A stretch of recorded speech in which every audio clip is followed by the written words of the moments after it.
Claude Rains, who starred in The Invisible Man, heads a stellar cast in this production of William Shakespeare's Julius Cesar.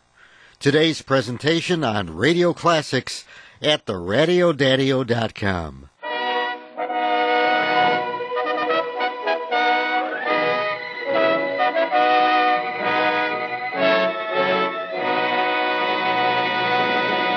From Hollywood, California, Columbia presents William Shakespeare's tragedy of Julius Caesar.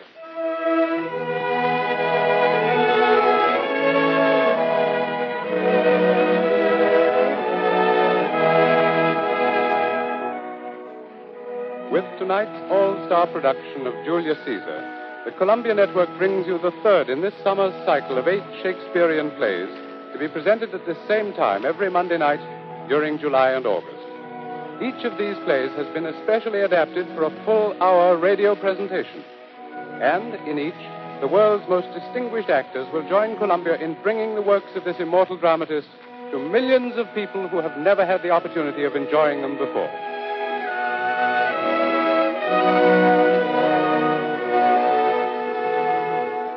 In tonight's performance of Julius Caesar, a stellar cast of 60 is headed by Claude Rains as Cassius, Thomas Mitchell as Brutus, Walter Abel as Casca, and Reginald Denny as Caesar.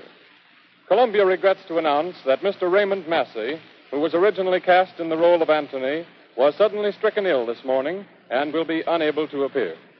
Morris Ankrum, young actor and director of the New York stage, will play the part of Antony. Victor Bay, Columbia's talented young conductor, raises his baton to lead the orchestra in the musical introduction. And as the curtain rises, Conway Turrell, well-known actor of stage and screen, comes forward as narrator to set the stage for the first scene of Julius Caesar.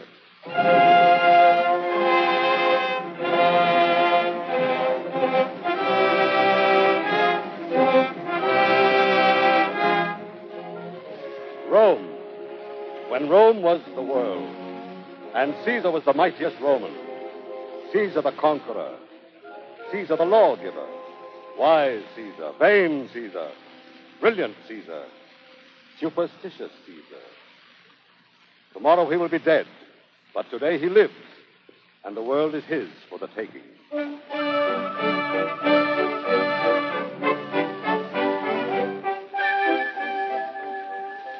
Today is the Roman festival of the Lupercal. In a few moments, the sons of noblemen will run naked through the streets, striking all whom they meet with leather thongs. In this manner will they symbolize for the gods the purification of the city. All Rome will line the course to witness the holy race, and none more prominent than Caesar with his wife Calpurnia and his train of followers. For Caesar makes a point of appearing publicly on such occasions. He is the idol of the Republic. The servile Senate would like to make him king, but Caesar bides his time. Here he comes now through the festive crowd, a striking figure in his white toga, surrounded by the chief statesmen of the Republic, by flatterers, by sycophants, by the curious. Calpurnia. Peace, ho! Caesar speaks. Calpurnia. Here, my lord. Stand you directly in Antonius' way when he doth run his course. Antonius. Caesar, my lord. Forget not in your speed, Antonius, to touch Calpurnia. For our elders say the baron, touched in this holy chase, shake off their sterile curse. I shall remember. When Caesar says do this, it is performed. Set on, and leave no ceremony out.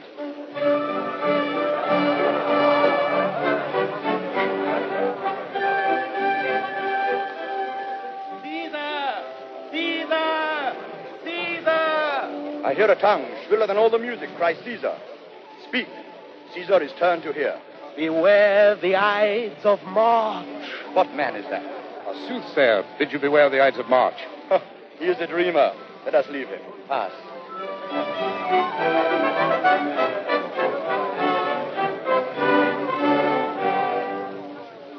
The mighty Caesar and his train of followers move forward to the races. But 2 men linger behind. This one, broad of brow and thoughtful of countenance, is Brutus, statesman and scholar, scion of a noble and illustrious family, ardent believer in the Republic. That one is Cassius, dark, hawk-like, passionately patriotic, but personally envious and avaricious. Cassius speaks obliquely, with one eye on the receding figure of Caesar. Brutus, will you go see the order of the course? Not I. I pray you do. I am not gamesome. I do lack some part of that quick spirit that is in Antony.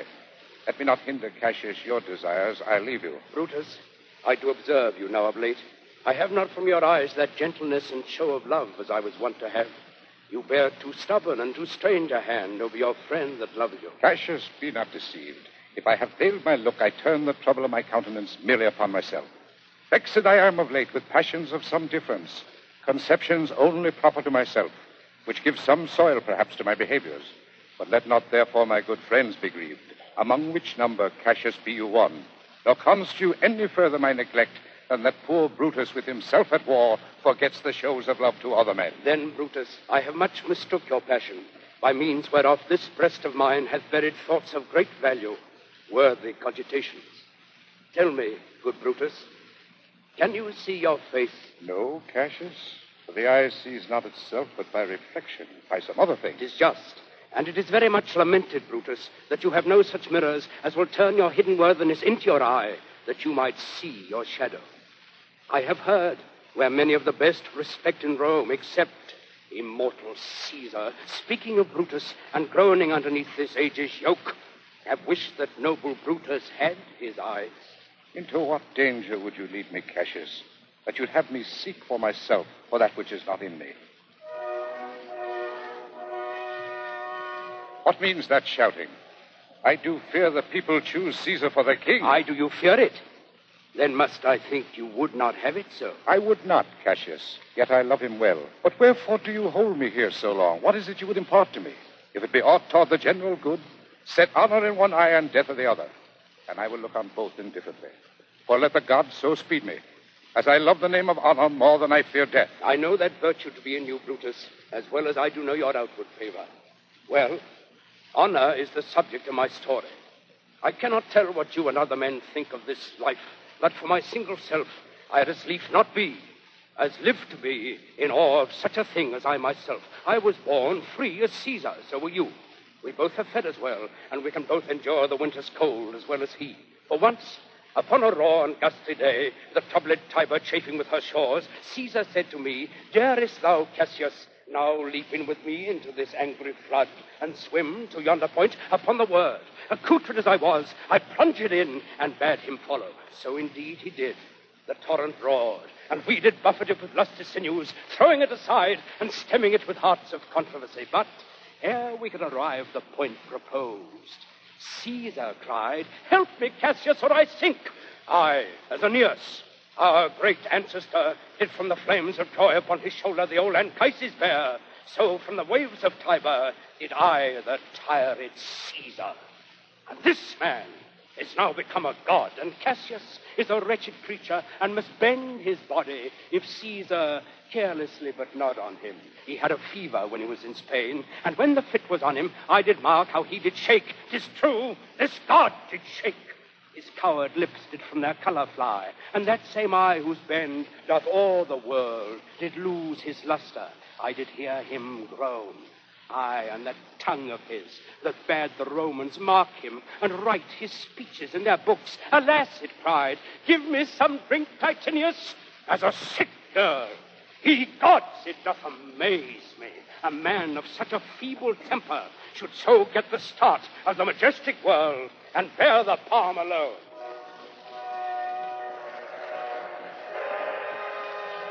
Another general shout. I do believe these applauses are for some new honors that are heaped on Caesar. Why, man, he doth bestride the narrow world like a colossus, and we, petty men, walk under his huge legs and peep about to find ourselves dishonorable graves. Men at some time are masters of their fates. The fault, dear Brutus, is not in our stars, but in ourselves that we are underlings. Brutus and Caesar. What should be in that Caesar? Why should that name be sounded more than yours? There was a Brutus once that would have brooked the eternal devil to keep his state in Rome as easily as a king. But you do love me, I am nothing jealous. What you would work me to, I have some aim. How I have thought of this and of these times, I shall recount hereafter. For this present, I would not, so with love I might entreat you, be any further moved. What you have said, I will consider.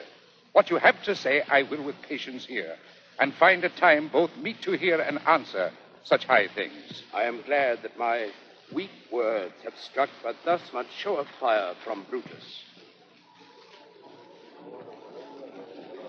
The games are done, and Caesar is returning. As they pass by, pluck Casca by the sleeve, and he will, after his sour fashion, tell you what hath proceeded were they note today. I will do so.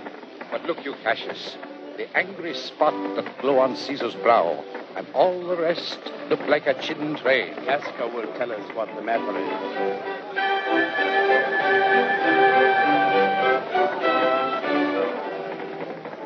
Now Caesar's chariot enters the public square, hemmed in by the adoring multitude. Caesar, sharp-eyed and suspicious, has noted the withdrawal of Cassius and Brutus. He motions to his friend Antony, who paces beside the chariot, moves slowly through the milling crowd. Antonius, Caesar, let me have men about me that are fat, sleek-headed men, and such as sleep o' nights. Yon Cassius has a lean and hungry look. He thinks too much. Such men are dangerous. Fear him not, Caesar. He's not dangerous. He's a noble Roman and well given. Would he were fatter, but I fear him not. Yet if my name were liable to fear, I do not know the man I should avoid so soon as that spare Cassius. But I rather tell thee what is to be feared than what I fear, for always I am Caesar. Hold! Come on my right hand, for this ear is deaf, and tell me truly what thou thinkst of him. Brutus, you pulled me by the cloak. Would you speak with me? Aye, Casca. Tell us what hath chanced today that Caesar looks so sad. Why, you were with him, were you not? I should not then ask Casca what had chanced. Why, there was a crown offered him, and being offered him, he put it by with the back of his hand, thus, and then the people fell a-shouting. What was the second noise for? Why, for that, too. They shouted thrice. What was the last cry for? Why, for that, too, Cassius. Was the crown offered him twice? Aye, that was. And he put it by thrice, every time, gentler than other. And at every putting by, mine honest neighbors shouted. Who offered him the crown? Why, Antony. Tell us the manner of it, gentle Casca. I can as well be hanged as tell the manner of it. It was mere foolery. I did not mark it. I saw Mark Antony offer him a crown, and as I told you, he put it by once. Then he offered it to him again. Then he put it by again. But to my thinking, he was very loath to lay his fingers off it. And then he offered it the third time. He put it the third time by, and still, as he refused it, the rabblement hooted and uttered such a deal of stinking breath because Caesar refused the crown that it had almost choked Caesar. For he swooned and fell down at it. And for mine own part, I durst not laugh for fear of opening my lips and receiving the bad air. Soft, I pray you. What? Did Caesar swoon? He fell down in the marketplace and foamed at mouth and was speechless. Very like. He hath a falling sickness. No, Caesar hath it not, but you and I and honest Casca, we have the falling sickness. I know not what you mean by that, but I'm sure Caesar fell down. What said he when he came unto himself? When he came to himself again, he said, if he had done or said anything amiss, he desired their worships to think it was his infirmity. And after that he came thus sad away? Aye. There was more foolery yet, if I could remember it. Fare you well. Will you sup with me tonight, Casca? No, I'm promised port. Will you dine with me tomorrow? Aye, if I be alive and your mind hold, and your dinner worth the eating. Good. I will expect you. Do so. Farewell, both. What a blunt fellow this has grown to be. He was quick mettle when he went to school. Good Cassius, for this time I leave you. Tomorrow, if you will, come home to me, and I'll wait for you. I will do so. Till then, think of the world. Farewell. Well, Brutus, thou art noble. Yet I see thy honorable mettle may be wrought from that it is disposed. Therefore it is meet that noble minds keep ever with their likes. For who so firm that cannot be seduced? Caesar doth bear me hard, but he loves Brutus. If I were Brutus now and he were Cassius, he should not humor me. And after this, let Caesar seat him sure, for we will shake him, or worse days endure.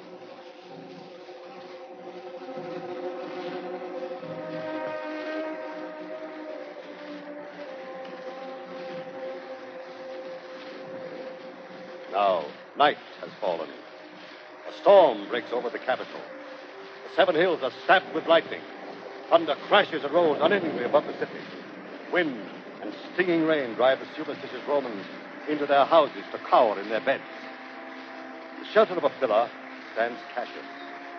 Another cloaked figure joins him stealthily. Who's there? A Roman. Casca, by your voice. Your ear is good. Cassius, what night is this? A very pleasing night to honest men. Whoever knew the heavens menace? Those that have known the earth so full of faults. Now could I, Casca, name to thee a man most like this dreadful night, a man no mightier than thyself or me in personal action, yet prodigious grown, and fearful as these strange eruptions are. Caesar that you mean, is it not, Cassius? Let it be who it is. Indeed. They say the senators tomorrow mean to establish Caesar as a king. And he shall wear his crown by sea and land, in every place, save here in Italy. I know where I will wear this dagger then. Cassius from bondage will deliver Cassius. Therein, ye gods, you make the weak most strong. Therein, ye gods, you tyrants to defeat. Nor stony tower, nor walls of beaten brass, nor airless dungeon, nor strong links of iron can be retentive to the strength of tyranny. That part of tyranny that I do bear, I can shake off at pleasure. So can I. So every bondman in his own hand bears the power to cancel his captivity. Why should Caesar be a tyrant then? What trash is Rome? What rubbish and what offal when it serves for the base matter to illuminate so vile a thing as Caesar? But, oh, grief, where hast thou led me? I perhaps speak this before a willing bondman. You speak to Casca, to such a man that is no fleering telltale.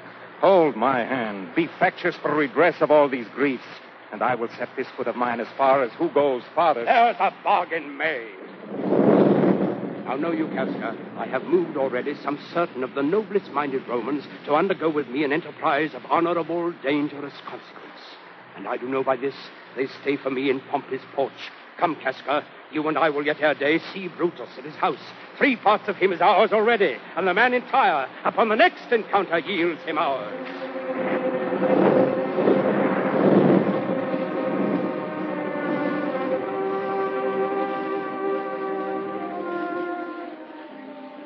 It is now a few hours past midnight, and Brutus faces his orchard. The conspirators gather before Brutus' house. They go into him in a body, with Cassius at their head. I think we are too bold upon your rest. Good morrow, Brutus. Do we trouble you? I've been up this hour, awake all night. Know I these men that come along with you? Yes, every man of them. And no man here but honors you. And every one doth wish you had but that opinion of yourself which every noble Roman bears of you. They're all welcome. Give me your hands all over, one by one. And let us swear our resolution. No, not an oath. What need we any spur but our own cause to prick us to redress?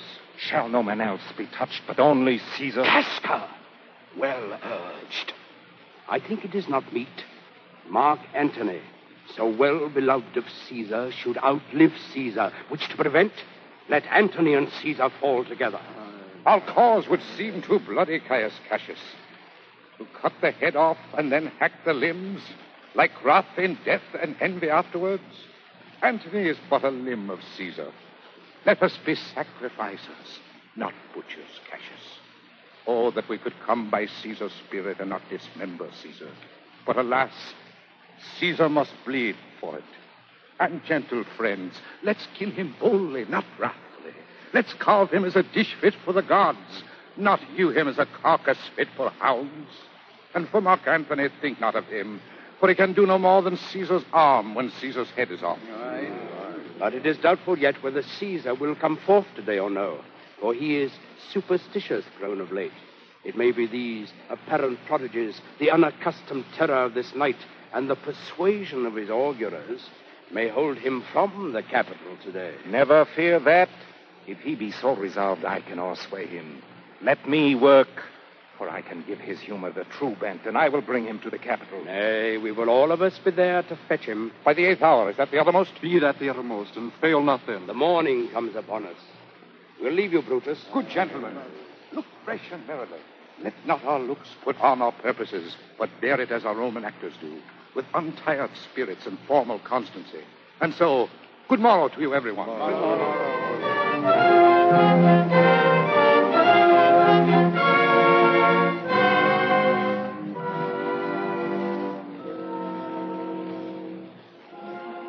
dawn is creeping over the Roman hills.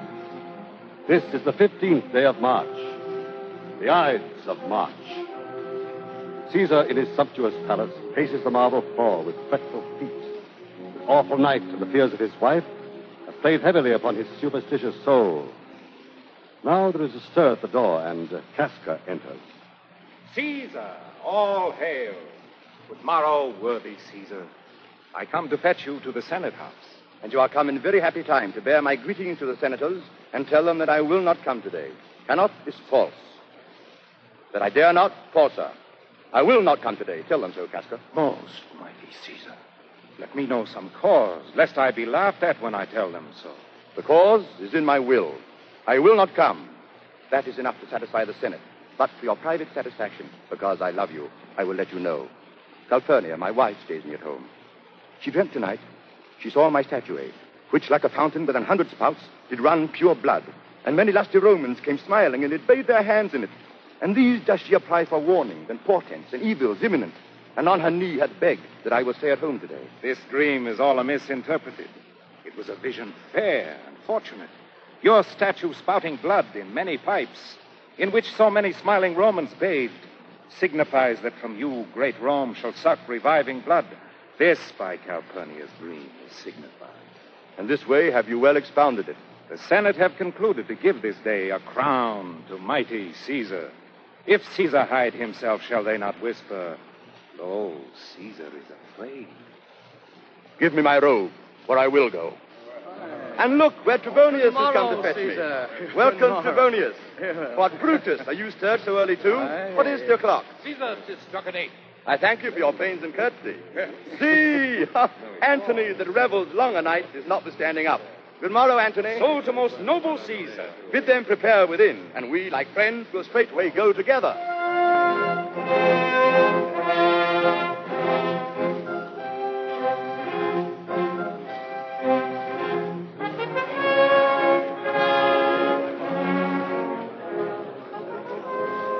The Senate has gathered. Caesar stands before them at the foot of murdered Pompey's statue, surrounded by men with murder in their hearts. The time has now come for the presenting of petitions to all-powerful Caesar.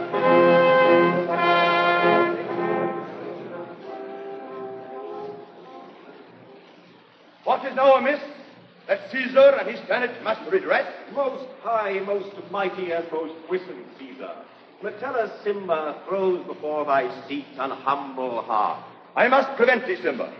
These couchings and these lowly courtesies might fire the blood of ordinary men and turn pre-ordinance and first decree into the law of children. Thy brother, by decree, is banished. Is there no voice more worthy than mine own, to sound more sweetly in great Caesar's ear, for the repealing of my banished brother? I kiss thy hand. But, Brutus... But not in flattery, Caesar. Desiring thee that Publius Simba may have an immediate freedom of repeal. Pardon, Caesar, Caesar, pardon. As low as to thy foot doth Cassius fall, to beg enfranchisement for Publius Simba.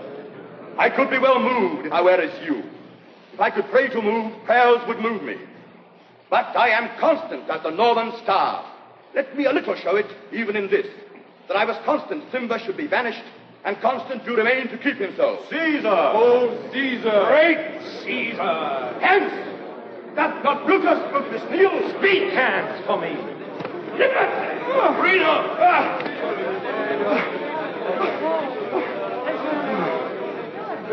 Too Brutus.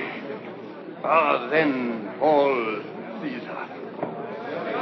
Tyranny is dead! Run hence to proclaim! Cry about the street! People and senators, be not affrighted! Fly not! Stand still! Ambition set his paid! Stoop, Romans, stoop, and let us bathe our hands in Caesar's blood. Then walk we forth even to the marketplace, and waving our red weapons o'er our heads, let's all cry peace, freedom, liberty! Stoop then and wash! How many ages hence shall this our lofty scene be acted over in states unborn and accents yet unknown? How many times shall Caesar bleed in sport, that now in Pompey's base lies alone no worthier than the dust? So oft as that shall be, so often shall the not of us be called the men that gave their country liberty. Here comes Mark Antony.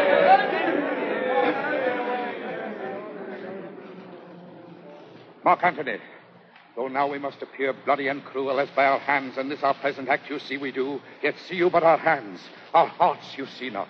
For your part, to you our swords have leaden points, Mark Antony. Your voice shall be as strong as any man's in the disposing of new dignities. Only be patient till we have appeased the multitude. Then we'll deliver to you the cause why I, that did love Caesar when I struck him, have thus proceeded. I doubt not of your wisdom. Let each man render me his bloody hand. Friends am I with you all, and love you all, upon this hope, that you shall give me reasons why and wherein Caesar was dangerous. Our reasons are so good, and so full of good regard, that were you, Antony, the son of Caesar, you should be satisfied. That's all I seek, and am moreover suitor that I may produce his body to the marketplace, and in the pulpit as becomes a friend, speak in the order of his funeral. You shall, Mark Antony. Brutus, you know not what you do. Cassius, by your pardon, I will myself into the pulpit first and show the reason of our Caesar's death. Mark Antony, here, take your Caesar's body, and you shall speak in the same pulpit whereto I am going after my speech is ended. Be it so. I do desire no more. Prepare the body, then, and follow us.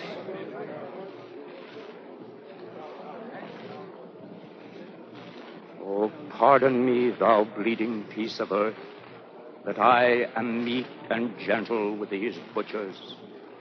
Thou art the ruins of the noblest man that ever lived in the tide of times. Woe to the hand that shed this costly blood. Over thy wounds now do I prophesy, which like dumb mouths do ope their ruby lips to beg the voice and utterance of my tongue. A curse shall light upon the limbs of men. Domestic fury and fierce civil strife shall come where all the parts of Italy. Blood and destruction shall but smile when they behold their infants quartered with the hands of war. All pity choked with custom of fell deeds, and Caesar's spirit, ranging for revenge, with Ate by his side, come hot from hell, shall in these confines with a monarch's voice cry havoc, and let slip the dogs of war. That this foul deed shall smell above the earth, with carrion men groaning for burial.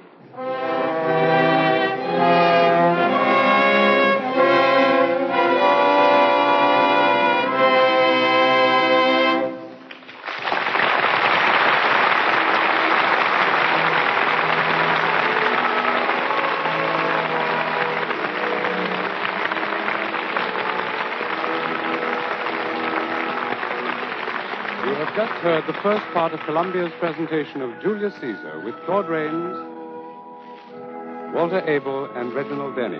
The play will continue in just a moment. This is the Columbia Broadcasting System.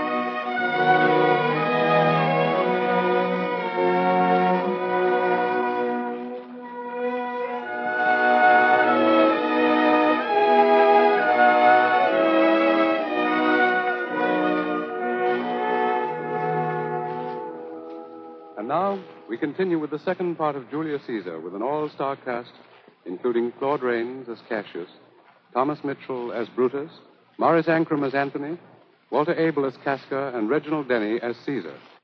Conway Tull, the narrator, again comes forward to set the scene.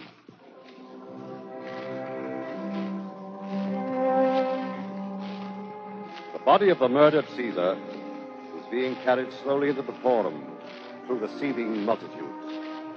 Brutus, grave and imposing, walks ahead. The other conspirators, pale and uncertain of the mob's temper, are just behind. Antony, with downcast eyes, follows the body of his friend. We will be satisfied. Let us be satisfied. Brutus! Brutus! Silence! Silence! Silence! Silence! Romans, countrymen, and lovers, hear me for my cause, and be silent that you may hear. Believe me for mine honor, and have respect to mine honor, that you may believe. Censure me in your wisdom, and awake your senses that you may the better judge. If there be any in this assembly, any dear friend of Caesar's, to him I say that Brutus' love to Caesar was none less than his. If then that friend demand why Brutus rose against Caesar, this is my answer. Not that I love Caesar less, but that I love Rome more. Had you rather Caesar were living and die all slaves, than that Caesar were dead to live all free men? As Caesar loved me, I weep for him. As he was fortunate, I rejoice at it. As he was valiant, I honor him. But as he was ambitious, I slew him. There is tears for his love, joy for his fortune, honor for his valor, and death for his ambition. Who is here so base that he would be a bondman? If any speak, for him I have offended. Who is here so rude that he would not be a Roman? If any speak, for him I have offended. Who is here so vile that he will not love his country? If any speak, for him I have offended. I pause for reply. None of us, none!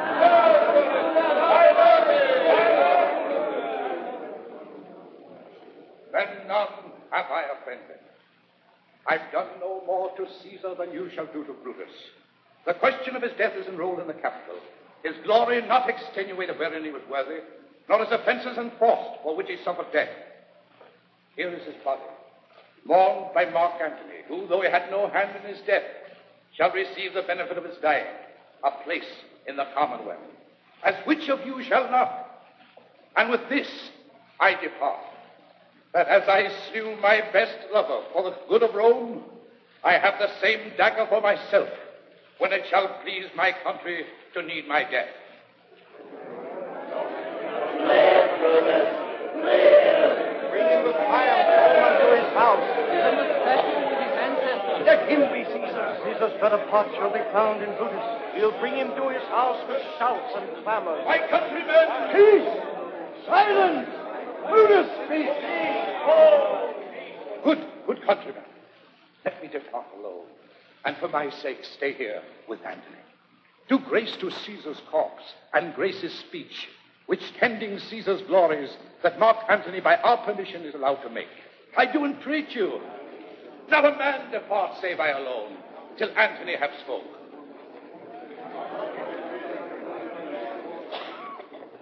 Friends, Romans, countrymen, lend me your ears. I come to bury Caesar, not to praise him. The evil that men do lives after them. The good is oft interred with their bones. So let it be with Caesar. The noble Brutus hath told you Caesar was ambitious. If it was so, it was a grievous fault, and grievously hath Caesar answered it. Here under leave of Brutus and the rest, for Brutus is an honorable man. So are they all honorable men. Come I to speak in Caesar's funeral. He was my friend, faithful and just to me. But Brutus says he was ambitious, and Brutus is an honorable man. He hath brought many captives home to Rome, whose ransoms did the general coffers fill. Did this in Caesar seem ambitious, when that the poor have cried, Caesar hath wept? Ambition should be made of sterner stuff. Yet Brutus says he was ambitious, and Brutus is an honorable man. You all did see that on the Lupercal I thrice presented him a kingly crown, which he did thrice refuse. Was this ambition? Yet Brutus says he was ambitious. And sure, he is an honorable man. I speak not to disprove what Brutus spoke, but here am I to speak what I do know. You all did love him once, not without cause. What cause withholds you then to mourn for him? Or judgment thou art fled to brutish beasts, and men have lost their reason. Bear with me. My heart is in the coffin there with Caesar, and I must pause till it come back to me. Methinks there's much reason in his sayings. If thou consider rightly of the matter, Caesar has had great wrong, has he not, master? I fear there will be a worse come in his place. Mark ye his words, he would not take the crown. Therefore, 'tis certain he was not ambitious. If it be found so, some will dear abide it. Poor soul. His eyes are red as fire when weeping. There's not a nobler man in Rome than Antony. But yesterday... Now mark him. He begins again to speak. But yesterday the word of Caesar might have stood against the world. Now lies he there, and none so poor to do him reverence.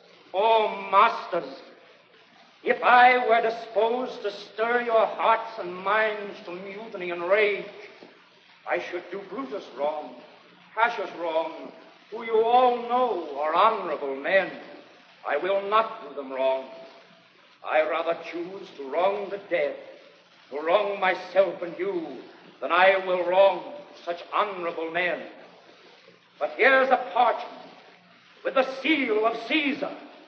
I found it in his closet. 'Tis his will. Let but the commons hear this testament, which, pardon me, I do not mean to read. And they would go and kiss dead Caesar's wounds and dip their napkins in his sacred blood. We'll hear the will! Mark Antony! Have patience, gentle friend. I must not read. It is not meet you know how Caesar loved you. Read the will! We'll hear it! Antony! You shall read us the will! Caesar's will! Will you be patient? Will you stay a while? I have o'ershot myself to tell you of it. I fear I wrong the honorable men whose daggers have stabbed Caesar. I do fear it. They were traitors, honorable men! You will compel me then to read the will. Then make a ring about the corpse of Caesar, and let me show you him that made the will. Shall I descend? And will you give me leave? Hand from the hearse! Hand from the body! Room for Antony. Most noble Antony. Nay, press not so upon me. Stand far off. Head back. Room. Well, back. If you have tears, prepare to shed them now. You all do know this mantle. I remember the first time Caesar ever put it on. It was on a summer's evening, his 10th. That day he overcame the Nervii. Look, in this place ran Cassius' dagger through. See what a rent the envious Casca made. Through this, the well-beloved Brutus stabbed. And as he plucked his cursed steel away, mark how the blood of Caesar followed it. This was the most unkindest cut of all. For when the noble Caesar saw him stab, ingratitude, more strong than traitor's arms, quite vanquished him. Then burst his mighty heart, and in his mantle, muffling up his face, even at the base of Pompey's statua, which all the while ran blood, great Caesar fell. Oh, what a fall was there, my countrymen. Then I and you and all of us fell down, whilst bloody treason flourished over us. Oh, now you. And I perceive you feel the dint of pity. These are gracious drops. Kind souls, what weep you when you but behold our Caesar's vesture wounded? Look you here. Here is himself, marred as you see with traitors. Oh, piteous spectacle. Oh, noble Caesar. Oh, woeful day. Oh, traitors, villains. Most bloody sight. We will Stay, countrymen!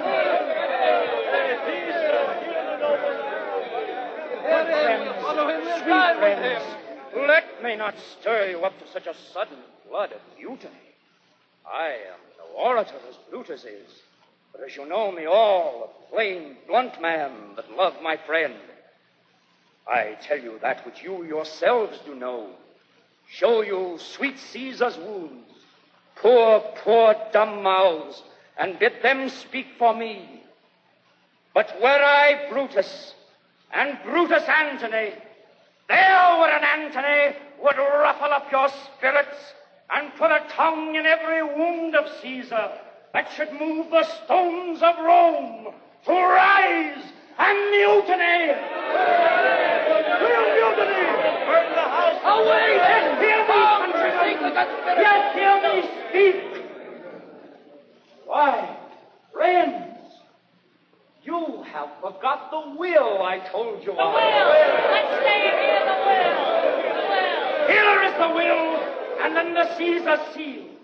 To every Roman citizen he gives, to every several man, 75 drachms. Most noble Caesar, we'll avenge his death. Oh, royal Caesar. He hath left you all his walks, his private arbors and new planted orchards on this side of Tiber. He hath left them you, and to your heirs forever, common pleasures to walk abroad and recreate yourselves. Here was a Caesar. Whence comes there such another?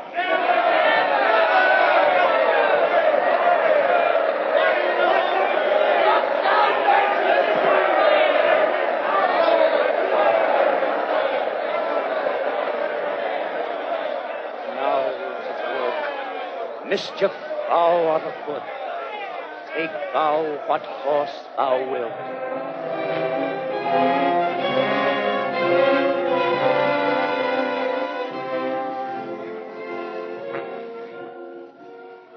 The people are plucking down the benches of the forum to build a funeral pyre for Caesar's body. A flame springs up, and then another. And in these sacrificial flames, all that is mortal of great Caesar disappears. But the pyre spreads out and out over the land, consumed in its turn by the greater flame of civil war. On one side, Antony and Octavius. On the other, Brutus and Cassius. Brutus' noble dream of saving the Republic by murdering Caesar is quickly shattered. The conspirators are corrupt. Even Cassius is avaricious and quarrelsome. But the legions of Cassius and Brutus finally unite for battle against the enemy. Now the two leaders are quarreling in Brutus' tent. Most noble brother, you have done me wrong. Judge me, you gods. Wrong I am in enemies? If not so, how should I wrong a brother? Brutus, this sober form of yours hides wrongs, and when you do them... Cassius, be content. Speak your grief softly. Before the eyes of both our armies here, which should perceive nothing but love from us, let us not wrangle. That you have wronged me doth appear in this. You have condemned and noted Lucius Pella for taking bribes here to the Sardians, wherein my letters praying on his side because I knew the man was slighted off. You wronged yourself to write in such a case. In such a time as this, it is not meet that every nice offense should bear his comment. Let me tell you, Cassius, you yourself are much condemned to have an itching palm, to sell and mart your offices for gold to undeservers. I, an itching palm? You know that you are Brutus that speak this. Oh, by the gods, this speech were else shall last. The name of Cassius honors this corruption, and chastisement doth therefore hide his head. Chastisement? Remember March. The Ides of March. Remember. Did not great Julius bleed for justice' sake? What villain touched his body that did stab, and not for justice? What Shall one of us that struck the foremost man of all this world, but for supporting robbers, shall we now contaminate our fingers with base bribes and sell the mighty space of our large fortunes for so much trash as may be grasped thus? I'd rather be a dog and bay the moon than such a Roman. Brutus, bay not me. I'll not endure it. You forget yourself to hedge me in. I am a soldier, older in practice, abler than yourself to make conditions. Go to, you're not, Cassius. I am. I say you're not. Urge me no more. I shall forget myself. Have mind upon your health. Tempt me no further. Away, slight man. From this day forth, I'll use you for my mirth, yea, for my laughter, when you are waspish. Is it come to this? You say you're a better soldier. Let it appear so. Make your vaunting true, and it shall please me well. For my own part, I shall be glad to learn of noble men. You wrong me every way. You wrong me, Brutus. I said an elder soldier, not a better. Did I say better? If you did, I care not. When Caesar lived, he durst not thus have moved me. Peace, you durst not so have tempted him. I durst not? No. What durst not tempt him? For your life you durst not. Do not presume too much upon my love. I may do that I shall be sorry for. You have done that you should be sorry for. There is no terror, Cassius, in your threats, for I am armed so strong in honesty that they pass me by as the idle wind, which I respect not. I did send to you for certain sums of gold, which you denied me. But I can raise no money by vile means. By heaven, I'd rather coin my heart and drop my blood for drachmas than to wring from the hard hands of peasants their vile trash by any indirection. I did send to you for gold to pay my legions, which you denied me. Was that done like Cassius? Should I have answered Caius Cassius so? When Marcus Brutus grows so covetous as to lock such rascal counters from his friends, be ready, ye gods, with all your thunderbolts to dash him to pieces. I denied you not. You did. I did not. He was but a fool that brought my answer back. Brutus hath bribed my heart. A friend should bear his friend's infirmities. But Brutus makes mine greater than they are. I do not till you practice them on me. You love me not. I do not like your faults. A friendly eye could never see such faults. Us flatterers would not, though they do appear as high as huge Olympus. Come, Antony, and young Octavius, come.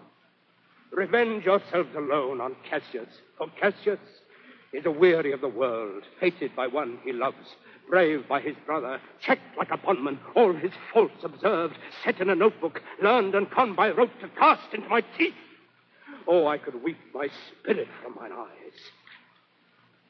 There is my dagger, and here my naked breast. Within a heart, dearer than Plutus mine, richer than gold. If that thou beest a Roman, take it forth. I that denied thee gold will give my heart. Strike as thou didst at Caesar. For I know when thou didst hate him worst, thou lovest him better than ever thou lovest Cassius. Sheathe your dagger. Be angry when you will. It shall have scope. Do what you will. Dishonor shall be humor. Oh, Cassius, you are yoked with a lamb that carries anger as the flint bears fire, who, when enforced, shows a hasty spark and straight is cold again. Hath Cassius lived to be but mirth and laughter to his Brutus, when grief and blood ill-tempered vexed him? When I spoke that, I was ill-tempered too. Do you confess so much? Give me your hand. And my heart, too. Oh, Brutus. What's the matter? Have you not love enough to bear with me when that rash humor which my mother gave me makes me forgetful? Yes, Cassius. And from henceforth, when you are over-earnest with your Brutus, he'll think your mother chides and leave you so. Lucius, a bowl of wine. I did not think you could have been so angry. Oh, Cassius, I'm sick of many griefs. Of your philosophy, you make no use if you give place to accidental. No. No man bears sorrow better. Portia, my wife, is dead. Portia? She's dead. How escaped I killing when I crossed you so? Oh, insupportable and touching loss. Upon what sickness? Impatience of my absence, and grief that young Octavius and Mark Antony have made themselves so strong. With this she fell distracted, and her attendant's absence swallowed fire. And died so? Even so. Oh, ye immortal gods. Speak no more of her. Give me a bowl of wine.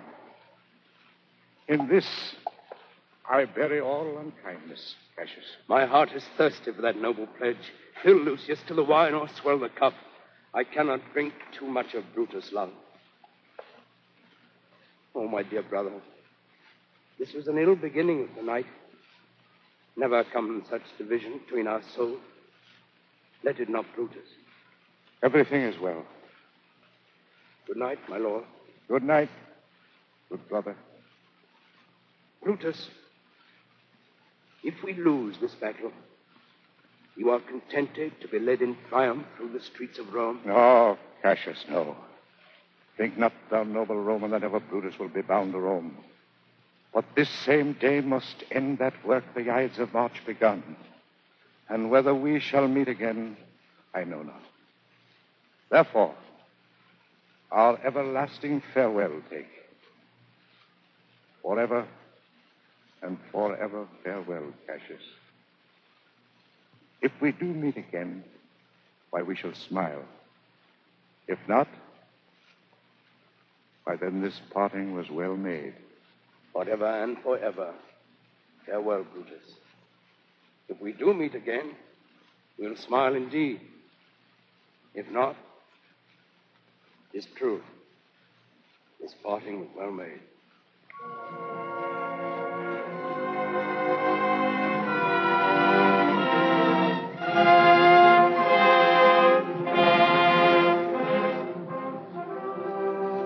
There is a tide in the affairs of men, which, taken at the flood, leads on to fortune.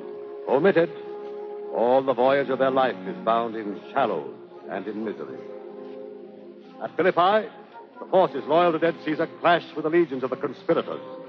All day long the battle rages, and slowly but surely the tide turns in favor of Antony and Octavius. Even in death, the genius of mighty Caesar seems to guide his avengers to victory. The forces of Brutus and Cassius are divided. They're thrown back. Cassius' legions desert. He tries vainly to rally them.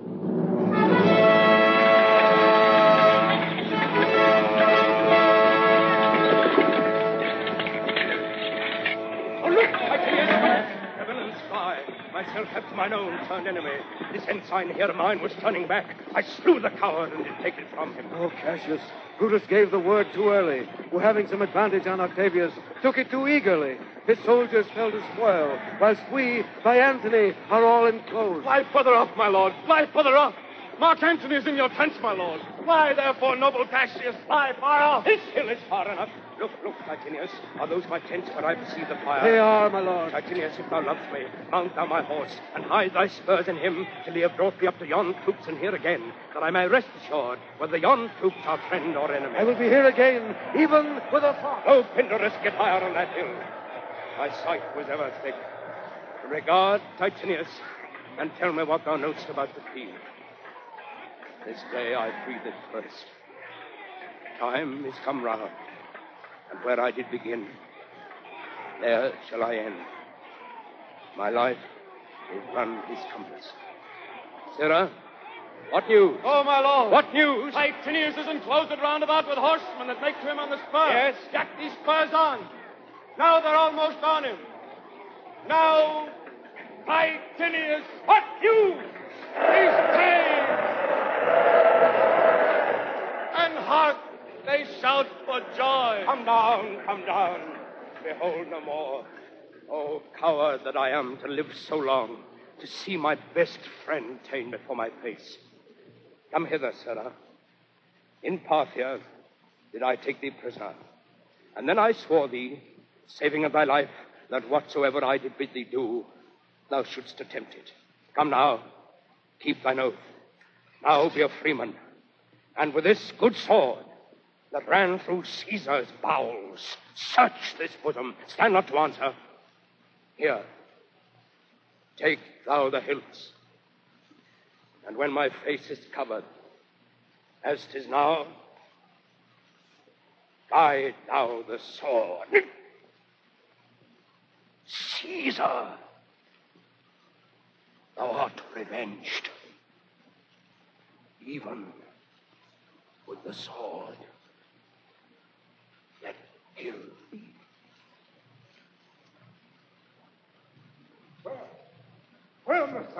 Doth his body lie? No. Yonder.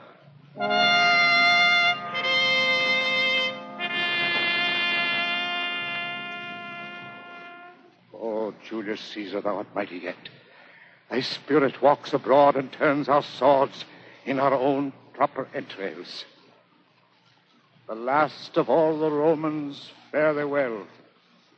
It's impossible that Rome should ever breathe thy fellow. Friends, I owe more tears to this dead man than you shall see me pay. I shall find time, Cassius. I shall find time. Come, poor remains of friends, rest on this rock. Come hither, good Volumnius. List, a word. What says my lord? Good Volumnius, thou knowest that we two went to school together. Even for that our love of old, I prithee, hold thou my sword hilt, whilst I run upon it. That's not an office for a friend, my lord. Well, farewell to you. There is no tarrying here. Farewell, my lord. My heart doth joy that yet in all my life I found no man but he was true to me. I shall have glory by this losing day, more than Octavius and Mark Antony by this vile conquest shall attain unto. I prithee, Strato, stay thou by thy lord. Thou art a fellow of good respect. Thy life hath had some smatch of honor in it. Hold then my sword, and turn away thy face, while I do run upon it. Wilt thou, Strato? Give me your hand first. Fare you well, my lord. Farewell, good Strato.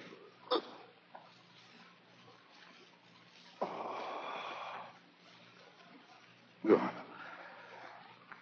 Caesar, now be still. I kill not thee with half so good a will.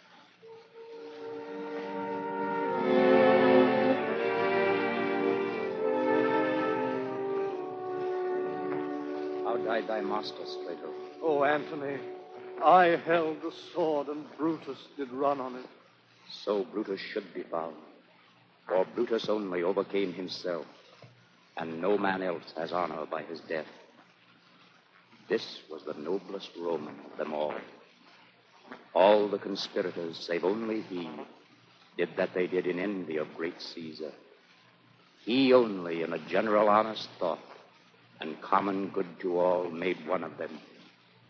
His life was gentle, and the elements so mixed in him that nature might stand up and say to all the world, this was a man.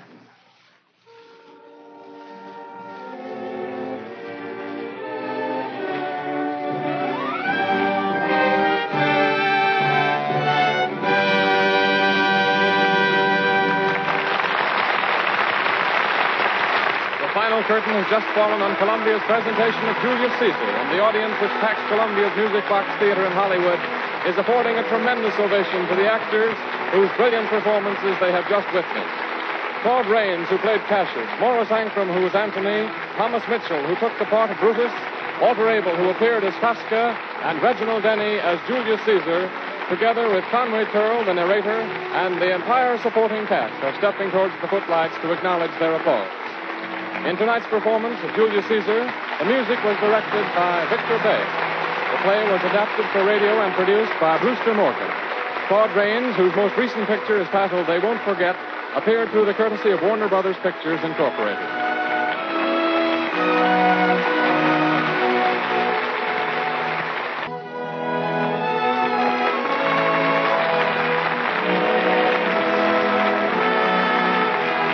This is another presentation of the Columbia Broadcasting System.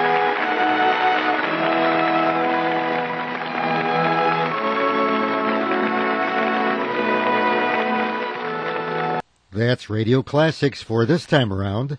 Be sure to join me again soon when I'll bring you another episode from those golden days of my favorite medium. And remember, what's old is new again at theradiodadio.com. I'm Dave Allen.